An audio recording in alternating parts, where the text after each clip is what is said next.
નમસ્કાર, ન્યૂઝ 18 ગુજરાતીમાં આપનું સ્વાગત છે. હું છું આપની સાથે સંધ્યા. સુરતમાં ભારે વરસાદ, ધોધમાર વરસાદના પગલે સર્વિસ રસ્તાઓ પર પાણી ફરી વળ્યા છે. ઉધના 3 રસ્તા પાસે વરસાદી પાણીનો ભરાવો થઈ ગયો છે અને રસ્તા પર વરસાદી પાણી ફરી વળતા લોકોને હાલાકી ભોગવવી પડી છે. અનેક વાહનો બંધ પડી ગયા છે. વાહન ચાલકોને હાલાકી ભોગવવાનો વારો આવ્યો. સુરતમાં મેઘરાજાની તોફાની ઇનિંગ. તો જતા જતા મેઘરાજા તેનું જોર બતાવી રહ્યા છે અને આપ જોઈ શકો છો કે જાણે અષાઢી માહોલ સર્જાયો હોય તેમ રસ્તા પર પાણી ફરી વળ્યા છે. તો બસ હવે ચોમાસું વિદાયના મૂડમાં છે. ગુજરાતમાંથી તેની વિદાયની શરૂઆત થઈ ચૂકી છે, પરંતુ વરસાદ છે કે તેનું જોર બતાવી રહ્યો છે. સુરતમાં 2-3 દિવસથી મેઘરાજા મંડાયા છે. સુરતમાં વરસાદ, ધમાકેદાર બેટિંગ. સુરત, અડાજણ, અઠવા, રાંદેર, ડુમસ, વરાછા, ઉધના વિસ્તારમાં વરસાદ પડ્યો છે. ધીમી ધારે વરસાદ શરૂ થયો અને વરસાદે પોતાની ગતિ વધારી. વરસાદને લઈને ગરમીથી ચોક્કસ રાહત મળી છે, પરંતુ અનેક રસ્તાઓ પાણીથી તરબોળ થઈ ગયા હતા. હવામાન વિભાગની આગાહી વચ્ચે સુરતમાં ત્રીજે દિવસે પણ ધીરી ધારે શરૂ થયેલા વરસાદે ધમાકેદાર બેટિંગ શરૂ કરી છે. દ્રશ્ય સીધા જોઈ શકાય છે.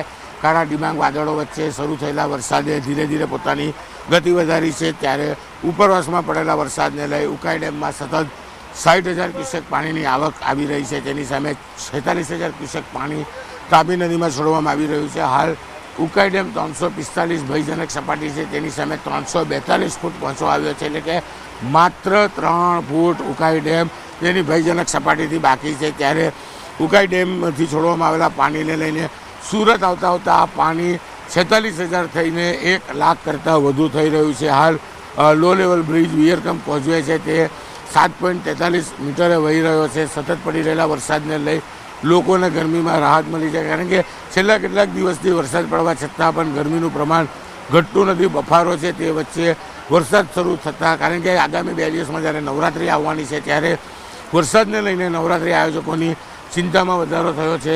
દક્ષિણ ગુજરાતનો મહત્વનો પાક ડાંગર છે અને ડાંગરની વાવણી થયા બાદ સતત આતુરતાથી ખેડૂતો વરસાદની રાહ જોઈ રહ્યા હતા. ત્યારે વિદાય લઈ રહેલો વરસાદ છેલ્લા સમયે પણ વરસી રહ્યો છે. એટલે કે છેલ્લા 3 દિવસથી પડી રહેલા વરસાદને લઈ લોકોમાં ખુશી છે, ખેડૂતોમાં આનંદ જોવા મળી રહ્યો છે. પણ જે પ્રકારે હવામાન વિભાગની આગાહી છે તેને લઈને તંત્રની ચિંતામાં વધારો જોવા મળી રહ્યો છે.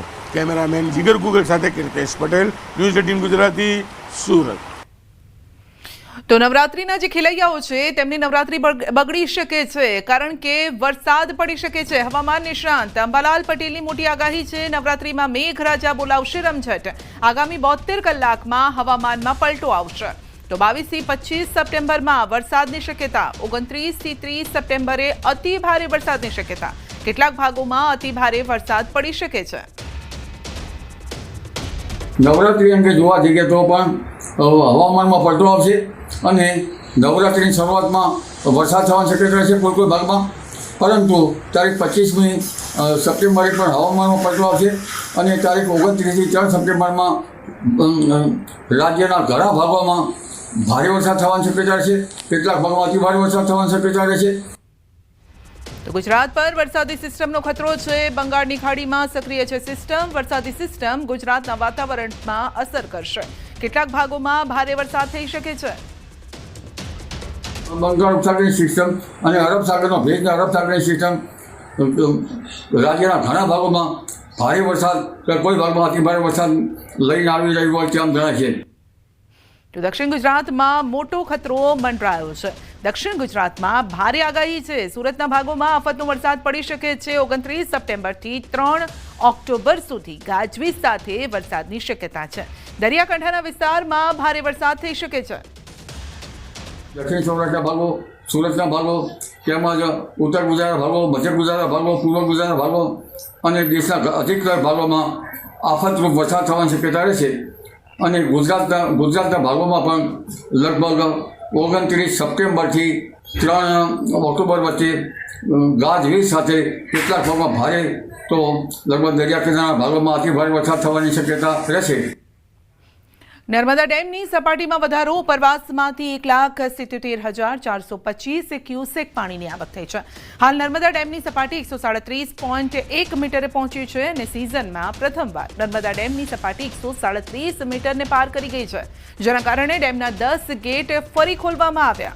નર્મદા નદીમાં 74,227 ક્યુસેક પાણીની આવક છે અને ડેમની સપાટીમાં 24 કલાકમાં 31 સેન્ટીમીટરનો વધારો થયો છે. નર્મદા ડેમની મહત્તમ સપાટી 138.68 મીટર છે અને હવે ડેમ મહત્તમ સપાટીમાં માત્ર 1.67 મીટર બાકી છે. નર્મદા ડેમ 94% ભરાયો છે. ઉત્તર પ્રદેશના મથુરાના સદર બજાર પોલીસ સ્ટેશન વિસ્તારમાં એક મહિલાએ હાઈ વોલ્ટેજ ડ્રામા શરૂ કર્યો. તેણે પોતાના મહત્વપૂર્ણ દસ્તાવેજો ફાડી નાખ્યા અને જેના કારણે વિસ્તારમાં અરેરાટી ફેલાઈ ગઈ.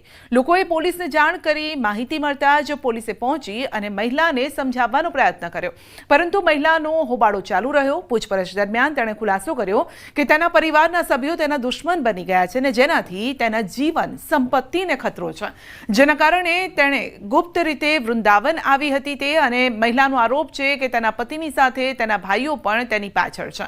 તેને તેનાથી ખતરો છે અને તેઓ તેનો પીછો કરી રહ્યા છે. ઘણી મહેનત સમજાવટ પછી પોલીસે મહિલાને પોતાની કસ્ટડીમાં લીધી અને આ મામલાની તપાસ